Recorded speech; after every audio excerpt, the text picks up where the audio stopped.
Hi.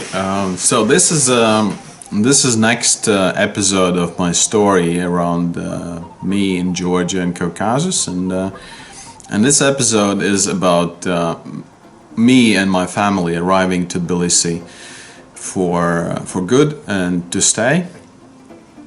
So again, as this is stories of my memories and some of my interpretations, I understand that in the episode about our arrival to Tbilisi, I probably wronged about us being met at our first time. So I'm gonna tell you a story about how we were kind of cheated by a taxi driver. I sort of thought that this was on our arrival to stay, but by understanding a bit of a circumstance, I understand that this was probably the first time. So the second time, actually, we were met. Maybe even because I insisted on being met instead of traveling by local taxi drivers, based on our experience. So this is a bit before us arriving, but anyway, I think this is an interesting story.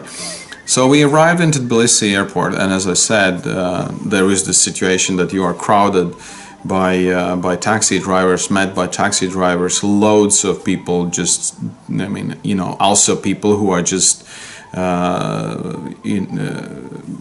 waiting for arriving family members or whoever, and then there's a mixture of people and taxi drivers who are trying to attract you. So we were attracted by a guy. And again, I mean, my life experience was very low, so I was like, I think I would say I was pretty easy to trick or pretty easy to cheat person, trusting person, and not, my skill to insist on something or it was very low. I mean, yeah, anyway, so we were met by a taxi driver, and we were asked price of $100 to get to Sheraton Metehi, which kind of seemed okay based on the fact that our experience was Moscow, was driving from Moscow airports, was that a taxi fare for foreigners was $100. I mean, of course, you could negotiate, and maybe it's 70, maybe it's 90, maybe it's something like that, but it's in the range of $100. And for those who have been traveling to Moscow, you know that actually distance from Moscow airports, from Sheremetyevo, is pretty far away. So basically, it's quite a drive. And I had no idea how much it is to drive from Tbilisi airport to hotel. So he said $100 and felt like, okay, maybe. Well, obviously this was his this was his day. He probably earned what he would normally get in several months of driving taxi in Tbilisi. But yeah, so I was cheated. We agreed about $100, and on top, his trunk was full of other stuff, so there was not much space for our luggage. So we had to put some luggage into a car, and he also had his friend to be lifted to Tbilisi. So I mean, those who know Georgia, you can understand how much he pushed the limit of cheating me and then having a friend. And when we arrived to Tbilisi Sheraton, he said that he cannot enter the hotel because there is police and he would be stopped and whatsoever. So we had to step out of the car, like before the Sheraton entrance, and that they probably 100 meters from the hotel, with the luggage and everything. So yeah. An interesting experience. Anyway, on our arrival to Tbilisi on the second time to live, we were probably met by, that's the story I was telling in the first series, in the first episode about Tamaz. So that probably was on our arrival to Tbilisi this time. So anyway, again, we arrived to Tbilisi Sheraton. The plan was that we are searching for apartment, and in parallel I start working as a representative in Georgia and Armenia. But more or less the first few weeks are dedicated to us settling in there. But we would start in a hotel. We arrived, my small family, so it was me, my wife, and my oldest daughter, or our firstborn daughter, and she was a year and a half at that point of time. She's born in July, end November, right? So she is a year and something, and we had a normal room, which is double room. So on top of the normal double room, we had a baby crib, and we had quite a lot of luggage, because our understanding of traveling was not very great that time. So we had a lot of unnecessary items taken with us. So it was pretty cramped in that room. Well, thanks God we were not very aware of what to take or what not to take, because our stuff that was moved from Latvia to Georgia took very long to get to Georgia. So we were happy to have extra items with us in our luggage, but of course we didn't know that at that point. So some of you have asked for some more details or some more specific details, and in your emails and comments. So I would share slightly more details about our search for apartment, and so we were shown around by real estate agent named Sofiko, and she was specializing in center of Tbilisi, in Vera and Vaker regions, and that was where we were supposed to live, based on the fact that we are foreigners and we are important people and we have high budget. The budget that I had for monthly rent, I could rent an apartment in Latvia for a year. That was the budget that I had for apartment in Tbilisi, and of course, as young couple and as people who haven't seen much in life, we were a bit like kids in a candy store. So you have this fantastic budget, and they show you around in apartments that, I mean, we used to live in apartment like 50 square meters, maybe, 40-50 square meters, 2-bedroom apartment or something like that, and what we are shown 200 square meters, 300 square meters. I guess the biggest was 350 square meters. This is actually size of my current house, and that was just an apartment, but not really anything is appealing. Well, size is fantastic. You have all that furniture, a bit like antique looking furniture, and you have wooden floors, parquet, and it smells a bit, the floor polishing substance, and this the specific smell that you try to get away the moles and these small flying animals, and so it's a bit strange smell in those apartments, let me say it this way. And then as this is apartment that has been inherited from days of glory, or days of being kind of rich, I would say. Of course, if you were living in a 300 square meter apartment back in Soviet Union, you were not a regular sort of poor person. And then, of course, people care very much about the apartment, so they're not very happy that we have a small kid, even though they adore kids, and our kid, she's blonde, so everybody's getting crazy around that. And anyway, but not that we like everything. And of course, some of those apartments, they are posh, but they were built like 20, 30 years ago, and they are not that great shape anymore. And of course, also not always the building or yard or the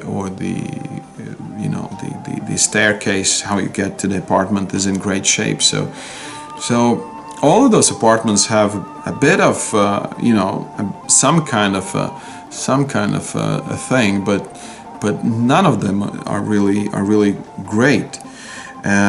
So there's one more detail that everybody is boasting around when we look for those apartments, is that electricity. In Tbilisi or in Georgia, electricity was not something that you would take for granted, because back in the day, back in 98 and 99 and 2000, electricity was something that would come on a schedule. So you would not have electricity 24/7, you would have a schedule when you get electricity. So for perspective, in larger living areas of Georgia, like Galdani or Temka, you would get electricity 1 hour a day. 1 hour a day. In the center of Georgia, Tbilisi, in Vera and Vakha regions, electricity would be for 3, 4, 5, maybe even 6 hours a day. So what happens, everybody is then boasting about what other options of electricity they have. So most of the houses would have a second or third connection to electricity grid, and some would say we have electricity from metro, and we have electricity from trolleybus, so we have electricity from the hospital. So these would be illegal connections, but once you have those connections, then you say, well, I have connection from there, and that's like it's always undisturbable supply, or it's like most of the time, or something like that. Something that was not very of course I would not know what is the better electricity, this electricity or that electricity, but anyway, everybody had that. So we found an apartment in pretty much what I would call a heart of Tbilisi, very close to Rustaveli monument, basically very close to place where the first McDonald's in Tbilisi opened. But that's something to come. There was no McDonald's back then, and even though it was in a center of Tbilisi, on the very busy street, it was a bit off, like maybe 300 meters uphill from Rustaveli Avenue, and that way it was pretty silent, and as it was a dead-end street, and then it was also, in all those respects, also pretty silent place.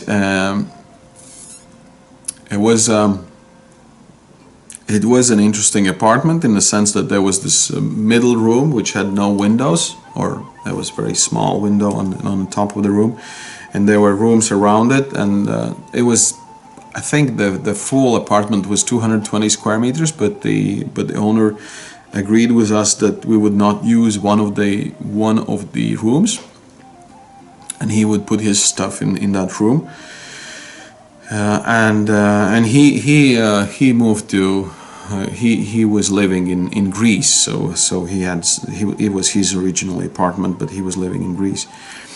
So and there was one comment about that apartment that made us a bit, shrug and whatever, was that I have iron window blinds, so that you close the windows from the outside. Well, first of all, it makes your room dark, and it's kind of good when it's very hot outside, and if you have sun blazing into your window, and then you close it down. So first of all, it's dark. You can sleep longer or get asleep earlier if you care. And of course, it's not that hot. And it was also an old Stalin time, 50s maybe building, was very, very thick walls. So it was really keeping warmth and whatever temperature very good. But the comment around the iron window shades or window whatever was that they are iron, so that nobody would be able to even throw a hand grenade into your apartment. Hand grenade. So security was kind of big thing back then. It was not so recent that there was civil war and that you would be that there would people just taking your car by putting a gun to your head on the street of Tbilisi or something like that. And security was quite a big concern.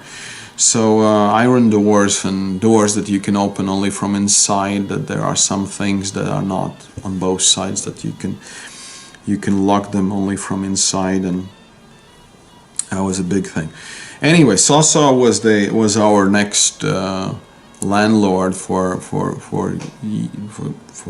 few years to come, and that was apartment that we choose. Apartment was moderately having this antique furniture, but also some furniture was pretty okay and pretty modern. He didn't have any second line though. We had it installed later on, and I think also with help of Soso. But anyway, and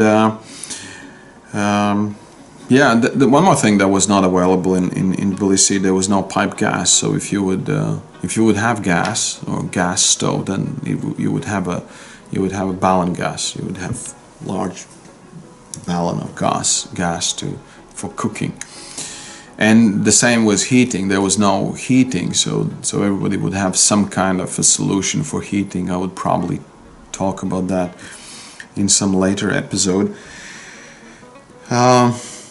Yeah, so our stuff, our belongings from Latvia were delayed, like significantly delayed. But we were so tired of living in that cramped hotel room that we moved.